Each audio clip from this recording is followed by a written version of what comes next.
Hi, guys. We're going to look at the Cult of Domesticity today. The Cult of Domesticity, to understand it, you have to kind of go back to the market revolution. There's different dates about when the market revolution kind of starts and ends, but most historians kind of say it starts in the 1820s, 1830s, or at least it's in its prime in this kind of time period, this age of Jackson era, when Andrew Jackson's president. It's still a young country. Remember, even when Andrew Jackson's president, remember, he was a young boy, but he did serve in the American Revolution. So it's still a very young country by the time you get to the 1820s and 1830s. But this is kind of like the heart of the market revolution era here. And what's distinguishing about this market revolution? Well, factories and methods of mass production start to slowly replace independent skilled workers more and more. Now, it's not overnight. You don't go from like little rural things to massive factories. No. But you do start to see small factories, early factories start to spring up more and more. Interchangeable parts, the concept that, in fact, one of the biggest areas comes from the guns. The military is a big proponent of this because, you have so many guns. If they all have the exact same parts, it's easier to fix, it's easier to replace. It's just all the way around easier. So this idea of interchangeable parts, when you make machines and things, you have the same kind of parts work for all of them. Easier to produce, easier to repair. Interchangeable parts. Eli Whitney, you remember him from the cotton gin, that inventor? He was a big inventor of interchangeable parts. You also have like a transportation revolution fueling this market revolution with the steam ships and then eventually the railroads. But basically, before the market revolution, most husbands worked alongside their wives. Maybe a husband and wife work a farm together side by side. Maybe a husband and wife, own their own store and run it together.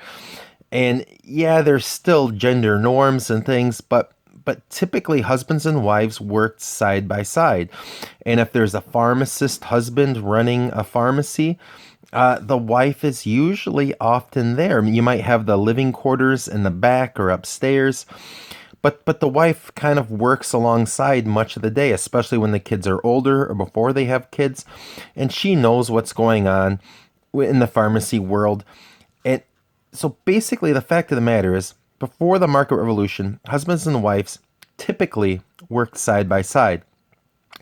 And so what's going to happen is this market revolution is going to make husbands and wives work side by side less and less and less over the years. And this leads to the cult of domesticity, also known as the cult of true womanhood. Now, so due to the market revolution, it starts to become virtuous for women not to have an economic role. Husbands start working outside the home, away from the wives. And so somebody has to take care of the home more and more, and somebody has to take care of the kids. And so this parenting role is thrust more and more on the wife, less and less on the husband. And you see that in this, it's virtuous for women not to have an economic role. And the sad fact of the matter is, women who typically worked in this cult of domesticity, which lasts throughout the 1800s, some people even say you felt the effects into the mid-1900s. But the fact of the matter is, guys, the fact that women aren't supposed to have an economic role, the women who are working, it's basically seen as, oh, I'm so sorry. What is your dad an invalid? Is your husband a deadbeat? Are you a widow? Why do you have to work? Is your husband just incompetent? Middle class women, it was just a sign of, I'm a good woman because I don't have to work because I have a good husband. And there's nothing wrong with choosing to be a stay-at-home mother or even a stay-at-home father. But society was kind of steering people away from that choice. You don't really have that freedom because society says it's impure for women to have an economic role. Because as men work more and more further away from the wives, this is kind of reinforcing women, then you have to stay home. And so women are rearing the children not much differently than the Republican Motherhood. We'll get to that in a second. Be pious. Be submissive to the men in your life, the fathers, husbands, even older brothers in your life. Purify your home. It's the woman's job to purify your home. In some levels, women are, you know, treated as less than, but morally, women are treated as higher than when it comes to morals. We'll talk more about that in a minute.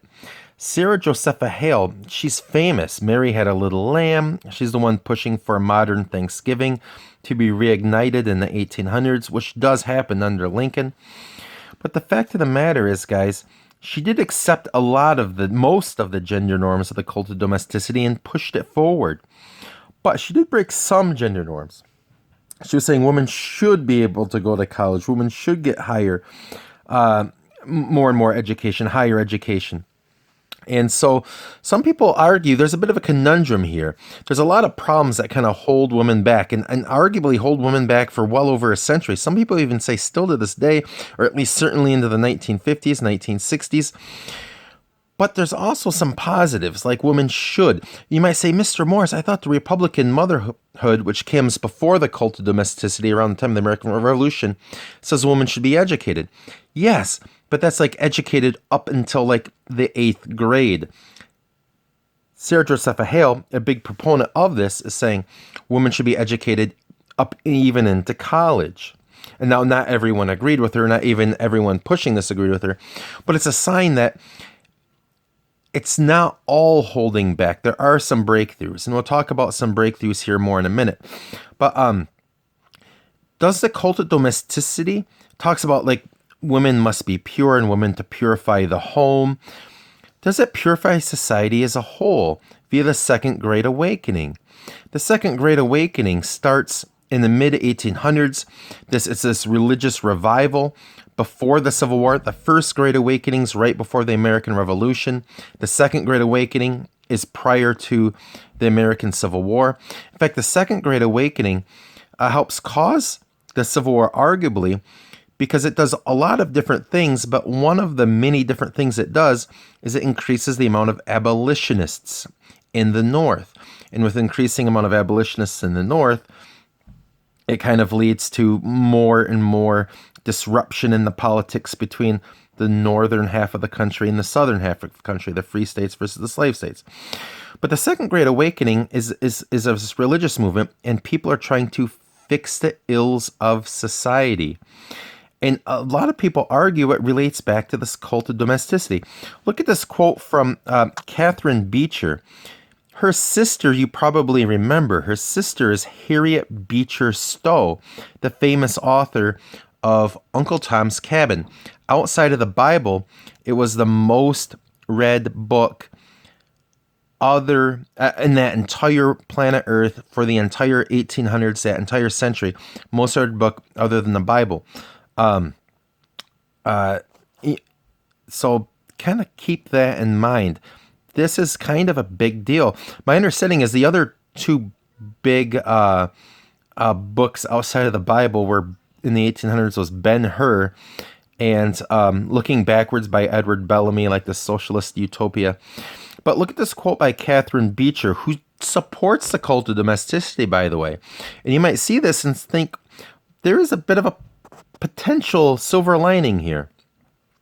Woman's great mission is to train immature, weak, and ignorant creatures, meaning like children, to obey the laws of God.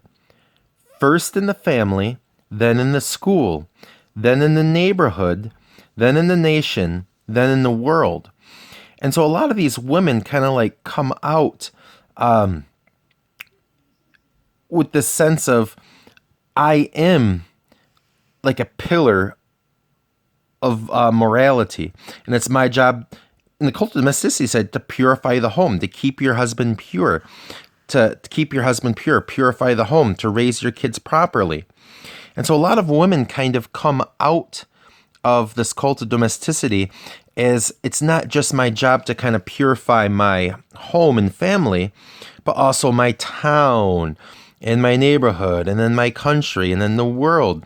Not every woman's doing her job. So that's why women start to become more active. And in the Second Great Awakening, think about this. the reformers trying to fix the ills of society in the Second Great Awakening here in the early to mid 1800s, they're predominantly women. Not all women, but they're predominantly women. And the cult of domesticity reinforces this. It's to fix the ills of society.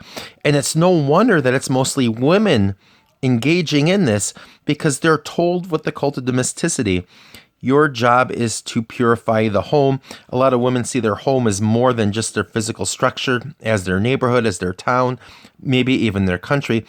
And so the irony is here that although the cult of domesticity is trying to keep women in their home, look at the term domestic, trying to keep women in the home, it eventually encourages a lot of women to seek reform outside of the home, if that kind of makes sense. So it's a very complex issue. It's not like all people responded to it exactly the same living under this. As life and society often is. How does this relate to Republican motherhood, guys?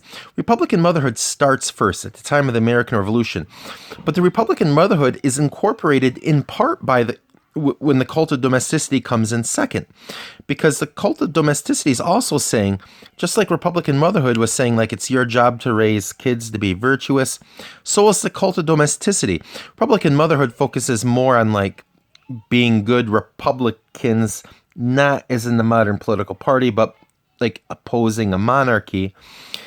But the fact of the matter is, guys, you look at this here, and the cult of domesticity, women are supposed to, be this moral pillar, despite not having an economic role, to kind of teach morality to people. And you think about this, guys. Look at this. During the cult of domesticity here, 1825 to 1860, 1/4 of all Massachusetts women at some point in their life were a school teacher. In fact, you can even find some writings where they say men shouldn't be school teachers because, gee, isn't it sad that women can't engage in the education of proper morals if they don't have children?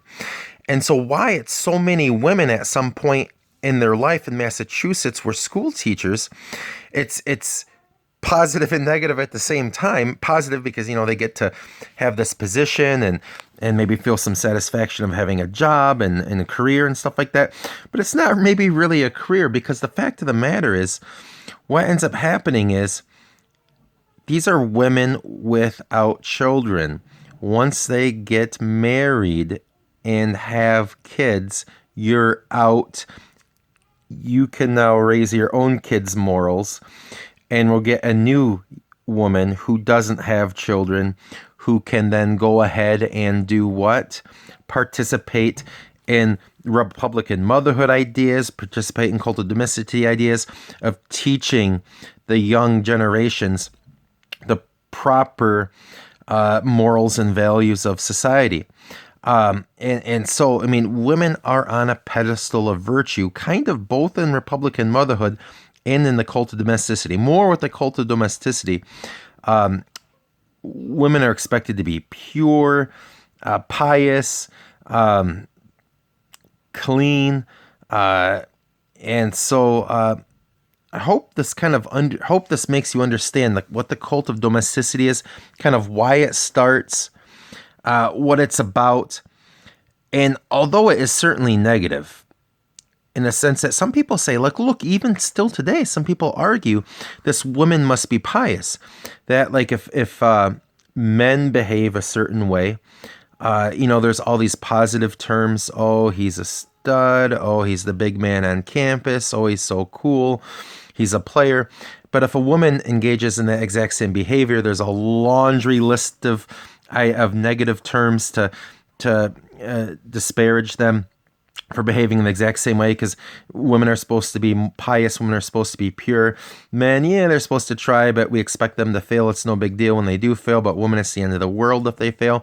Some people say that you can still feel lingering effects from the 1800s with this cult of true womanhood, this cult of domesticity still to this day.